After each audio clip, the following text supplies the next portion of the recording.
L'attachement qui nous concerne ce matin, c'est notre attachement à Dieu. Le Seigneur voudrait que nous soyons attachés à lui. Parce que lui, il a déjà fait sa part. Lui, il est fidèle. Il a payé le prix. Il est avec nous chaque jour. Il le dit dans sa parole. Et il veille sur sa parole. Il n'est pas un homme pour mentir. Le Seigneur attend de toi. Il attend de moi que nous puissions nous attacher à lui.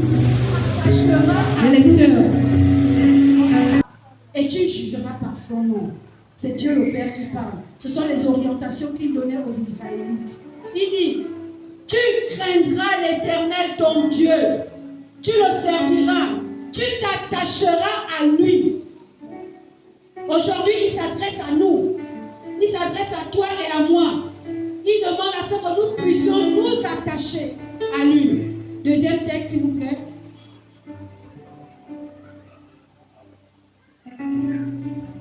Deutéronome 13, au verset 4, il est écrit: vous irez après l'Éternel, votre Dieu, et vous le craindrez. Vous observerez ses commandements. Vous obéirez à sa voix. Vous le servirez et vous vous attachez à lui. Et nous nous attachons à lui. Vous voyez combien de fois le Seigneur voudrait que nous puissions nous attacher à lui. Job 20.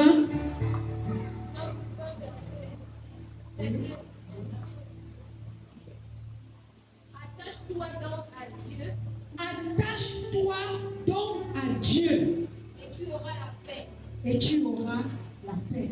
Tu jureras ainsi. Tu jureras ainsi du bonheur. Les deux premiers textes, ce sont les paroles de notre Dieu. Ici, Job nous donne un conseil. Nous connaissons sa vie. Il dit, attache-toi donc à Dieu. Ça veut dire qu'il est important que chacun de nous puisse s'attacher à Dieu. C'est important. Et cet attachement est de plusieurs formes où respecte un certain nombre de critères. L'attachement à Dieu respecte un certain nombre de critères. Le premier critère est celui de la foi. La foi est la fondation de l'attachement à Dieu. Bien aimé, si tu n'as pas de foi, tu ne peux pas t'attacher à Dieu. Je ne peux avoir foi, je ne peux m'attacher en quelqu'un que si je crois en cette personne, si j'ai confiance en cette personne. C'est pourquoi la foi est le premier critère, c'est la fondation de l'attachement à Dieu. L'attachement à Dieu commence par la foi, c'est-à-dire la confiance en Dieu et en sa parole. Nous devons avoir confiance en Dieu. Nous devons avoir confiance en la parole de Dieu. Tout ce que le Seigneur dit, il l'accomplit. La parole de Dieu est vérité.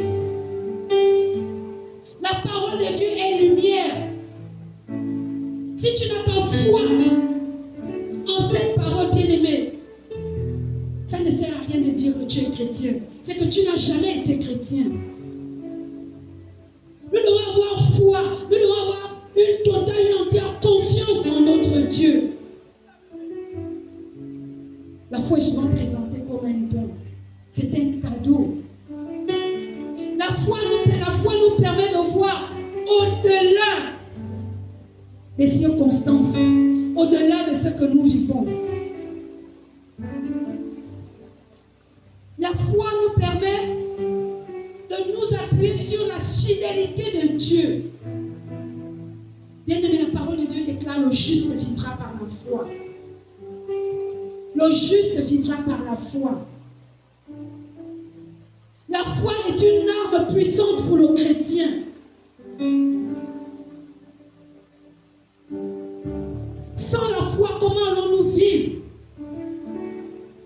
L'amour nous emmène à obéir aux commandements de Dieu. L'amour comme moteur de l'attachement à Dieu nous emmène à aimer les autres, à aimer le prochain.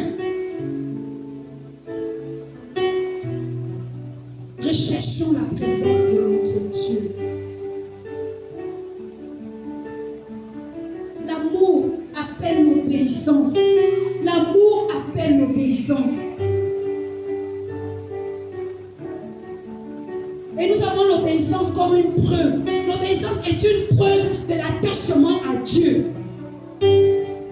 Si je suis rebelle, si je suis désobéissant, alors je ne me suis pas attaché à Dieu. Or, l'obéissance est la preuve que tu es attaché à cette personne. Lorsque cette personne te donne une orientation et que tu obéis, c'est une preuve que tu es vraiment attaché à cette personne. C'est une preuve que tu veux du bien de cette personne. L'obéissance est une preuve. L'obéissance, c'est vivre selon les principes divins. L'obéissance, c'est vivre selon les instructions de l'Éternel. L'obéissance, c'est vivre selon la parole de Dieu. L'obéissance vaut mieux que le sacrifice. L'obéissance vaut mieux que le sacrifice.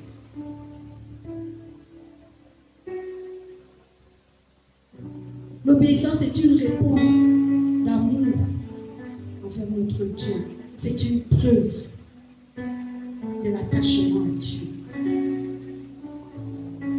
Si tu sais que tu es désobéissant, alors tu n'es pas attaché à Dieu. Le Seigneur cherche des enfants obéissants. Il dit, nous sommes une lettre écrite. Il cherche des enfants obéissants. Il cherche des serviteurs obéissants. Il cherche des disciples obéissants. Ceux qui sont attachés à lui. Ceux qui respectent son instruction. Ceux qui respectent sa volonté. C'est pourquoi il nous parle de l'attachement à Dieu ce matin. Recherchons la parole de Dieu. Recherchons la volonté de Dieu. La volonté de Dieu est un guide pour un enfant de Dieu. La volonté de Dieu, c'est notre guide. La parole de Dieu, c'est notre guide.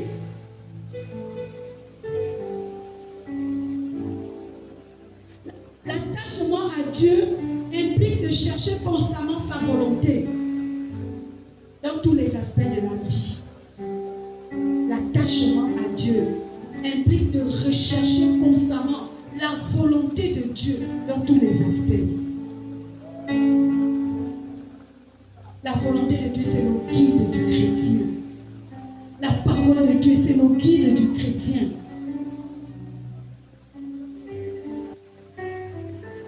Pourquoi veux-tu te détacher de celui qui a les paroles de la vie éternelle? Où iras-tu t'attacher? À quelle plante iras-tu t'attacher? Où penses-tu trouver le bonheur? Où penses-tu trouver la restauration? Où penses-tu trouver le rétablissement? Où penses-tu trouver celle que ton cœur désire? Où penses-tu? Pierre le dit à la suite de l'enseignement de Jésus. Seigneur, à qui irions-nous? Tu as les paroles de la vie. Pourquoi vais-je me détacher de toi? Tu as les paroles de la vie. Les paroles de ma santé, tu les détiens. Les paroles de mon travail, tu les détiens. Les paroles de mon mariage, tu les détiens. Les paroles de mon entreprise, tu les détiens. Les paroles de ma réussite, tu les détiens. Les paroles de ma vie, tu les détiens. Où pensez-vous trouver?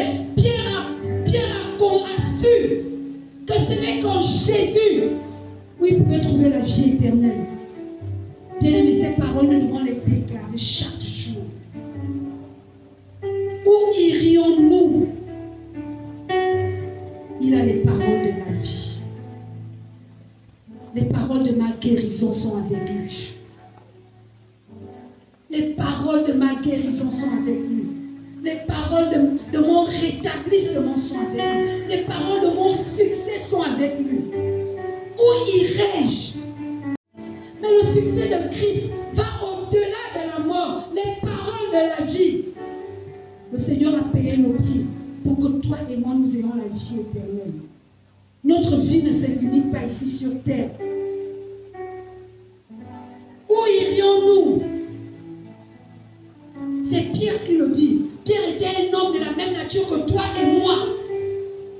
Pierre était un disciple. Pierre était un serviteur. Pierre avait une entreprise de pêche. Pierre avait une famille.